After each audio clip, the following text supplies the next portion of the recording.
This presentation in the Advanced SQL series looks at the Type 2 correlated subquery.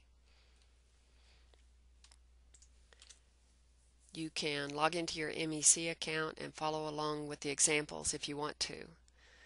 Before viewing this lesson, you should be very comfortable with the SQL covered in the SQL Fundamental series, and you should have also looked at the Type 1 subquery covered in a previous tutorial.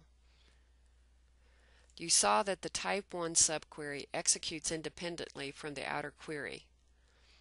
The subquery executes, creates a temporary data set, and that is used by the outer query. This is a key difference between Type 1 and Type 2. A Type 2 subquery references one or more columns in the outer query. A Type 2 subquery executes for each row in the outer query. Type 2 subqueries are used for what we call difference problems, where you ask a general question about what data is in the outer query that does not exist in the subquery. As with Type 1, the Type 2 query output should not reference the columns that you might list in the select clause of the subquery. So the examples presented here will correspond with the examples from the Type 1 presentation, and I'll show you some of the differences here. So we're going to look at students who are working on the AutoShop database project, and we see the Type 1 subquery that we constructed in the previous tutorial, and we got the output as shown here.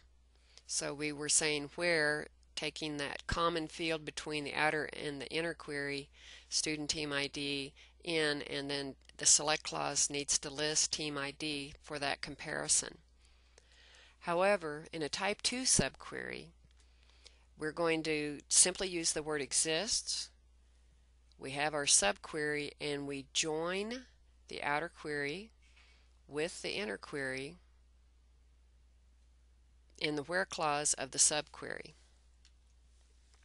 And so this is, here we see our output. Okay, so let's take a little bit closer look at this.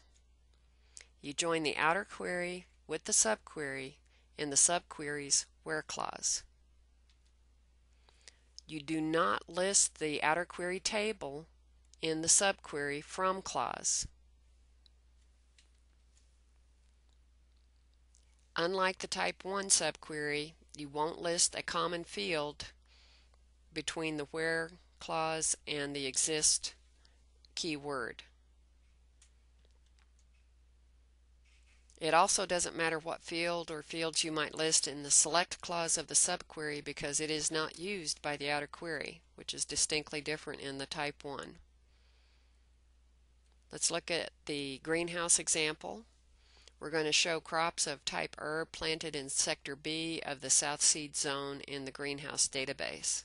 So in our subquery, we narrow down and get the list of bay beds based on South Seed and sector B. And then we get our output. Okay, as an example of a difference problem, let's show students who have not completed an evaluation. You might initially try something like this, which is not going to work. You can't say not equal to here. If you run that query, you'll actually see that if I try to run this query, I'm going to get 336 rows. I know that's not right. I don't have that many students in my student team's database. So I'm going to do a select whatever. It could be asterisk, or I could list the field from evaluations, and then join the outer query based on students with the inner query using evaluations. And I get my output.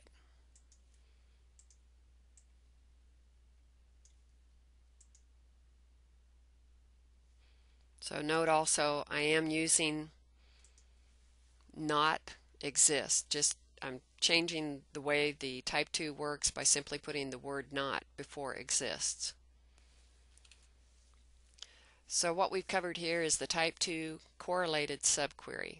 We've seen examples of the type 1 and type 2 solutions and how they differ, and we looked at solving a difference problem using a type 2 subquery.